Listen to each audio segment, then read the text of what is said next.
السلام عليكم. لو انتوا بقى من الناس اللي بتدوروا على صنف كده من الحلويات الشرقية يكون سهل وسريع وفي نفس الوقت يكون طعمه حلو وكمان مكوناته بسيطة وكمان يطلع معاكم ناجح من أول مرة، يبقى لازم تجربوا وصفة النهاردة. في حلويات نعملها تطلع حلوة وفي حلويات تطلع كده حلوة بزيادة. هنعمل مع بعض النهاردة في الفيديو إن شاء الله رموش الست أو عيون الشهد. هنعملها النهاردة بطريقة سهلة جدا وكمان مكونات بسيطة، وهتطلع معاكي كده دايبة ومرملة وكمان ناجحة من أول مرة.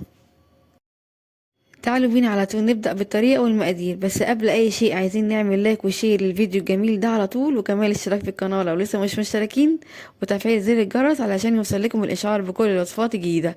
تعالوا بينا نبدأ. هنسمي الله. أول حاجة هنحضرها كده مع بعض هو الشربات بتاعنا النهاردة هيكون خفيف وبارد، وعلشان كده نحضره نحتاج ليه معايا كوبايتين من السكر، هضيف كمان عليهم كوبايتين من المية، واضيف كده عصرة نص ليمونة وكمان معلقة كده صغيرة من الفانيليا. هنضيف بقى كده المكونات كده كلها مع بعض وبدون تقليب خالص على النار مباشرة.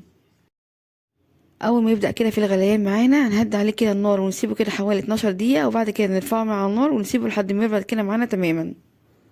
معايا بقى هنا طبق عميق هضيف فيه نص كوباية من السكر بودر ما يعادل 75 جرام، هضيف كمان عليه نص كوباية من السمنة ما يعادل 150 جرام. والسمنة يا جماعة تكون كده مجمدة معانا حاجة كده، حاجة بسيطة، علشان طبعا لما ندوبها في السكر تبقى معانا كريمي زي ما هتشوفها كده معايا بعد شوية. ده كده هيكون شكل السمنة والسكر بعد ما قلبتهم كده حوالي 5 دقايق، هيكون شكلهم كريمي بالشكل ده. هبدأ بقى كده اضيف عليهم كده بيضاية. البيضة هنا يا جماعة بدرجة حرارة الغرفة. هضيف كمان معاهم معلقة كده صغيرة من الفانيليا. بعد ما نضيف البيضة هخلطهم مع بعض كده حوالي 5 دقايق لحد البيضة ما تختفي معانا كده تماما. بعد كده هبدأ اضيف كده الدقيق. معايا هنا كوبايتين من الدقيق ما يعادل كده 315 جرام. وطبعا هننخل الدقيق بتاعنا كويس جدا قبل ما نبدأ نستخدمه. كمان مش هضيف كده كمية الدقيق كلها، لان زي ما انتوا عارفين ان في دقيق بيشرب السوائل ودقيق لا. هنسيب كده حوالي 3 معالق وبعد كده هنشوف هنحتاجهم ولا لا. بعد كده هبدأ اضيف على الدقيق. معايا هنا ربع كوباية من الدقيق السميد او دقيق السومولينا او دقيق بسبوسة ما يعادل كده 75 جرام. هضيف كمان عليهم معلقتين كبار من جوز الهند ما يعادل 20 جرام. ومعايا كمان معلقة صغيرة كده من بيكنج باودر ما يعادل كده 10 جرام، وكمان رشة صغيرة من الملح.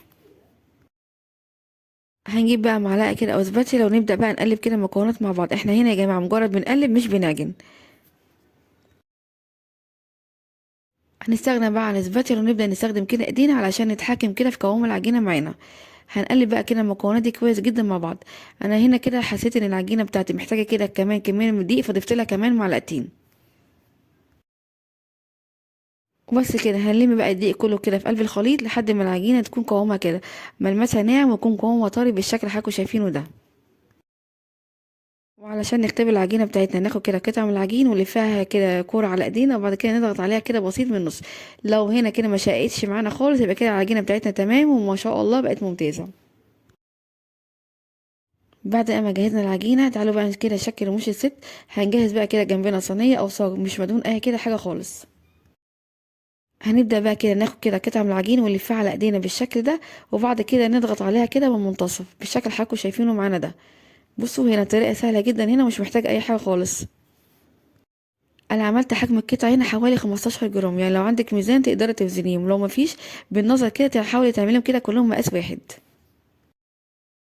هي طريقه التشكيل يا جماعه سهله جدا مش بتاخد وقت معاكي خالص.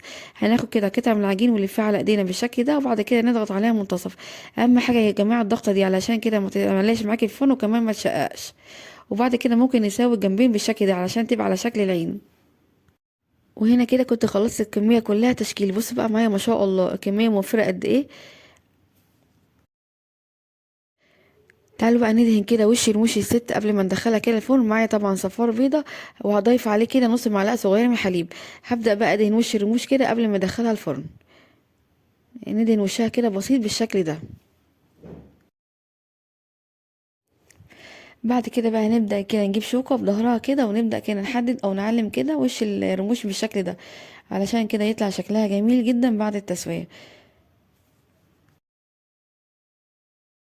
هنسوي بقى الرموش بتاعتنا في فرن ساخن مسبقا على درجة حرارة 180، ونحط الصاج او الصينية بتاعتنا في الرف الاوسط، وهنكون مشغلين النار من تحت بس.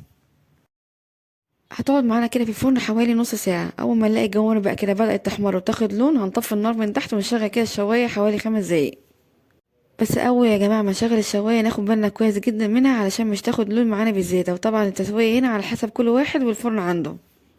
بعد كده هنطلعها تبقى معانا بالجمال ده كله ما شاء الله، واخده لون من تحت وفوق حلو جدا. اول بقى ما نطلع الصينيه بتاعتنا من الفرن هنروح بقى سقينا كده الشربات بتاعنا على طول. والشربات زي ما اتفقنا ان هو خفيف وبارد. اول بقى ما نسقيها بالشربات هنغطيها كده حوالي 5 دقايق، وبعد كده نبدا نقلبها على الوش التاني علشان كلها تتشرب بالشربات كويس جدا. وده كده هيكون شكل الصينيه التانية معانا. بصوا بقى معايا ما شاء الله التسويه يا جماعه هنا ممتازه جدا. بعد كده هنبدأ بقى نقدمها في طبق التقديم بالشكل ده، وهنزينها هنا بقى اي نوع مكسرات موجود عندنا. انا بدأت هنا اضيف لها كده فول سوداني، اي حاجة موجودة عندك ممكن تضيفيها، وكمان ممكن تسيبيها كده سادة. هي شكلها جميل في كلتا الحالات. ونقدمها بقى بألف هنا. بجد ما شاء الله اجمل واسهل طريقة لعمل رموش الست، سهلة وبسيطة خالص، مكونات اقتصادية، والطعم يا جماعة بجد روعة. وطالعة معانا دايبة مرملة، وبجد حاجة كده في منتهى الجمال. فعلا رموش الست او عون الشهد بجد من اجمل الحلويات الشرقيه اللي ممكن تجربوها، لان هي طريقتها سهله جدا وكمان مكوناتها بسيطه، والنتيجه كمان بتطلع معاكي ناجحه من اول مره. لو انتوا بقى من الناس اللي بتحب الحلويات السهله والبسيطه والسريعه وكمان تكون مكوناتها اقتصاديه، جربوا بجد طريقه رموش الست النهارده هتعجبكم جدا. وغير كده كمان هتطلع معاكم ناجحه من اول مره، وهتطلع معاكم دايبه مرمله زي ما شايفينها معايا كده بالظبط. مقاديرها يا جماعه مظبوطه جدا. وعلشان الوصفة سهلة وبسيطة أنا متأكدة إن انت هتقوموا تعملوها حالا. يلا بقى بسرعة جربوا وصفة النهاردة بنفس الطريقة ونفس الخطوات، وإن شاء الله هتعجبكم. هسيب ليكم مقادير الوصفة كلها مكتوبة في الوصف تحت الفيديو، وبالهنا والشفا مقدما لكل هيجربها.